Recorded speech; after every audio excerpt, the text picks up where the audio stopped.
Hello बच्चों, आप सभी का हमारे चैनल आरती एजुकेशन क्लासेस में स्वागत है। आज के वीडियो में हम आपके लिए लेकर आए हैं 8th ग्रेड अभ्यास पुस्तिका कक्षा 6 विषय हिंदी।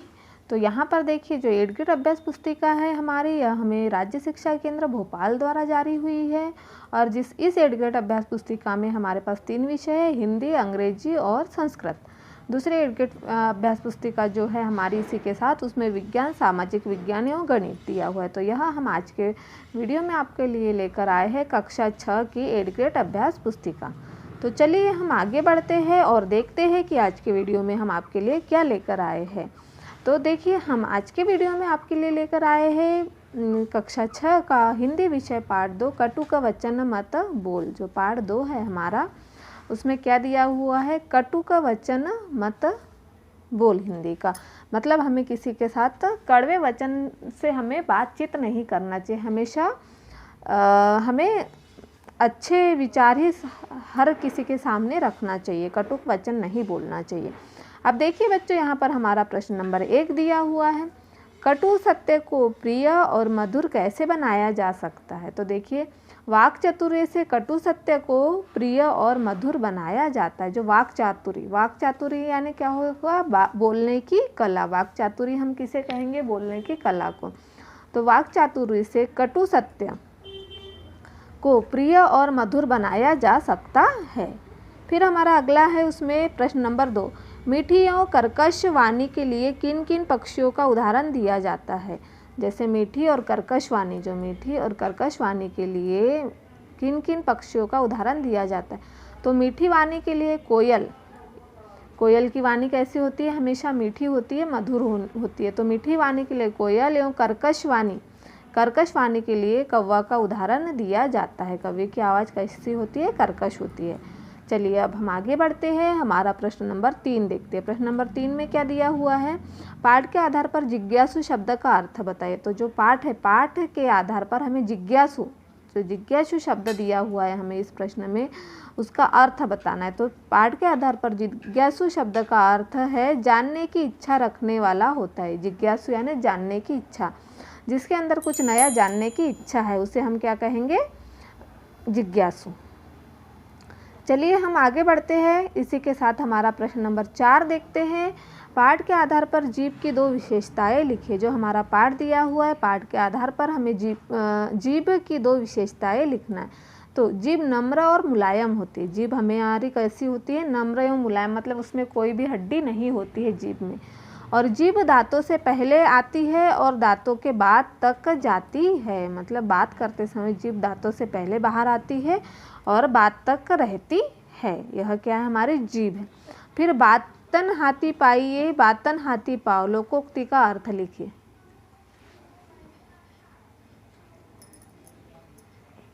किचन में कुछ रखा है क्या। बातन हाथी पाइए, बातन हाथी पाओ, लोकोक्ति का अर्थ लिखिए।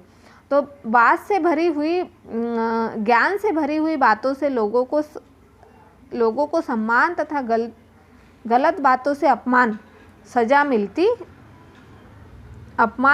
मिलती। मतलब बातन हाथी पाइए, बातन हाथी पाओ। तो ज्ञान से भरी हुई बातों से लोगों को सम्मान तथा गलत बातों से अपमान और सजा मिलती है। उसके बाद हमारा अगला प्रश्न है, प्रश्न नंबर 6।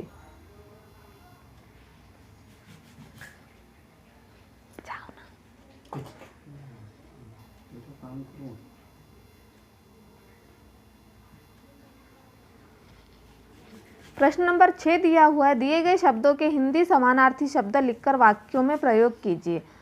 इम्तिहान, परीक्षा में हमें जीवन में कई परीक्षाओं का सामना करना पड़ता है। गुलामी क्या है, दाश्ता, गुलामी क्या है, दाश्ता, हमें अंग्रेजों से दास्ता झेलनी पड़ी। गुलामी यानी दास्ता, तो हमें अंग्रेजों से दास्ता झेलनी पड़ी। फिर है होशियार, चालाक, राम एक चालाक बालक है।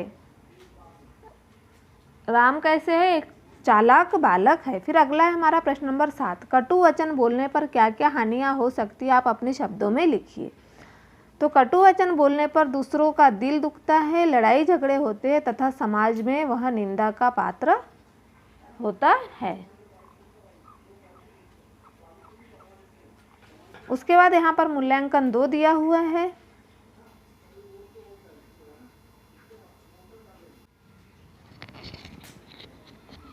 इसके बाद हम देखेंगे मूल्यांकन 2 प्रश्न अति लघुत्तरीय प्रश्न, प्रश्न नंबर 8। पाठ के आधार पर लुकमान की एक विशेषता बताइए। जो पाठ में जो लुकमान का कैरेक्टर जिसे हम कहेंगे, वह पाठ के आधार में लुकमान की एक विशेषता बताना है हमें। तो लुकमान कैसा था? लुकमान एक बुद्धिमान और हाजिर जवाब व्यक्ति था। उसके बाद हमारा अगला प्रश्न है प्रश्न नंबर 9। वाणी के किस प्रकार उपयोग करने से स्वर्ग और नरक की प्राप्ति होती है? तो देखिए, वाणी के सदुपयोग से स्वर्ग और दुरुपयोग से हमें नरक की प्राप्ति होती है। फिर हमारा अगला प्रश्न है और इस पाठ का अंतिम प्रश्न है प्रश्न नंबर 10। निम्नलिखित पंक्तियों से आप क्या समझते हैं, अपने शब्दों में लिखिए। जो बात कहो साफ हो, सुथरी हो, भली हो, कड़वी न हो, खट्टी न हो, मिश्री की डली हो। तो देखिए, इन शब्दों का अर्थ है कि हमें किसी से भी गलत शब्दों का प्रयोग नहीं करना चाहिए। हमारी बातें स्पष्ट और सत्य होनी चाहिए। बात में कटुता खटास न हो, वह तो मिश्री की डली के समान मिठास युक्त हो। तो इस तरह से हमने प्रश्न नंबर 10 का भी उत्तर यहाँ पर लिखा है। इस तरह से हमने प्रश्न नंबर 10 को पूर्ण कर दिया है। और हमारा जो एडुकेट अभ्यास पुस्तिका कक्षा 6 का जो विषय हिंदी का हमारा पार्ट 2 था, कटुक वचन मत बोल के प्रश्नोत्तर हमने यहाँ पर पूर्ण कर दिए हैं। इस तरह से यदि आप हमारे चैनल पर नए हो तो हमारे चैनल को सब्सक्राइब ज़रूर कर लीजिए और बेल आइकन को प्रेस करना ना भूलिए, ताकि आपको हमारे आने वाले वीडियो के नोटिफिकेशन मिलते रहेंगे।